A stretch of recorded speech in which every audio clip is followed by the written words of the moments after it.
தந்தை, மகன், தூய ஆவியாரின் பெயராலே ஆமென். இயேசு கிறிஸ்துவின் அன்புமிக்க சகோதர சகோதரிகளை உங்கள் அனைவருக்கும் கிறிஸ்து இயேசுவின் அன்புக்கான வணக்கத்தை தெரிவித்துக் கொள்கின்றேன். இந்த நற்செய்தி பாகமானது மத்தேயு நற்செய்தி 10ஆம் அதிகாரம் 24 முதல் 33 வரை உள்ள திருவாக்கியங்கள். குறிப்பாக 24, 25.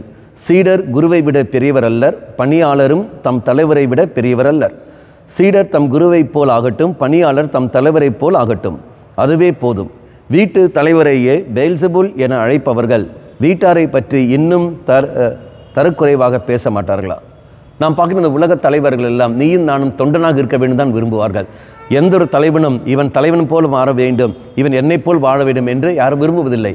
மாறாக என்னை மிஞ்சி அவன் போகக்கூடாது, குருவை மிஞ்சி அவன் போகக்கூடாது, இந்த எண்ணம் தான் இருக்கும். ஆனால் இயேசுவை நாம் பார்க்குற சமயத்தில் அந்த மனிதன் அவன் தெய்வத்தைப் போலவே மாற வேண்டும் என்று விரும்புகிறவர். தொண்டன் தலைவனைப் போல மாற வேண்டும், பணியாளன் இது அவனைப் போல அந்த எஜமானைப் போல மாற வேண்டும். இதுதான் இயேசுடைய படிப்பினை. அப்படி என்றால் நீங்களும் நானும் இயேசுவை போல வாழ வேண்டும் என்று சொல்கிற சமயத்தில் அவர் வாழ்ந்த வாழ்க்கை எப்பேற்பட்ட வாழ்க்கை அதை நாம் தெரிந்திருக்க வேண்டும். அது தெரிந்திருக்க வேண்டும் என்றால் இறை வார்த்தையை படித்தால் மட்டுமே தான், பைபிள் படித்தால் மட்டுமே தான் நமக்கு தெரியும் ஒழிய இல்லை.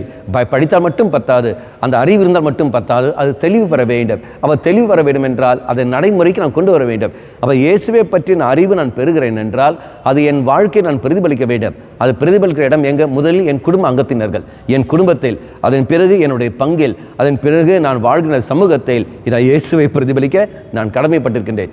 நம்ம 25ஆவது வாக்கியத்தில் வாசிக்கிறோம், வீட்டு தலைவரையே பெயல்செபூல் என அழைப்பவர்கள். அப்படி என்றால் தெய்வத்தையே அவன் ஒதுக்கி தெய்வத்தையே தவறாக கணித்தனர், இயேசுவையே சிலுவையில் அறைந்தார்கள் என்றால் உன்னையும் என்னையும் சிலுவையில் அறைவதற்கு எவ்வளவு நேரம் ஆகும்?